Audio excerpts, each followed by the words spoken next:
Bà con bán dừa khu vực ven biển, khu du lịch hay bán vỉa hè thì nghe hết đoạn này kẻo bỏ lỡ cơ hội. Mỗi ngày bán dừa, khách uống xong là để lại vỏ, ít thì vài chục trái, đông khách có khi cả trăm trái. Cuối ngày nhìn lại chỉ thấy một đống vỏ dừa chất cao, vừa chiếm chỗ, vừa bẩn quán, lại còn mất công dọn dẹp, mà quan trọng nhất là không ai trả tiền cho đống đó. Nhưng có một sự thật, thứ đang bị vứt đi mỗi ngày, ngoài kia người ta lại đang mua. Mùn dừa được dùng để trồng cây, làm giá thể, đóng bao bán rất phổ biến. Vấn đề không phải nó không có giá trị, mà là mình đang để sai cách. Để nguyên thì không ai lấy, cũng không vận chuyển được, nhưng nếu băm nhỏ ra thì gọn lại, dễ gom, dễ tận dụng hoặc bán.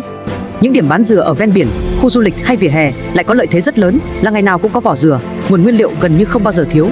Một cái máy băm rơm dừa hơn 8 triệu không giúp bán thêm trái dừa, nhưng giúp đỡ công dọn, lại mở thêm nguồn thu mỗi ngày. Có thể chưa cần làm lớn, chỉ cần nghĩ khác đi một chút, thay vì xem đó là rác, hãy nhìn nó như thứ có thể tận dụng. Vì tiền không chỉ nằm ở trái dừa bán ra, mà còn nằm ở chính những thứ đang bị bỏ lại mỗi ngày.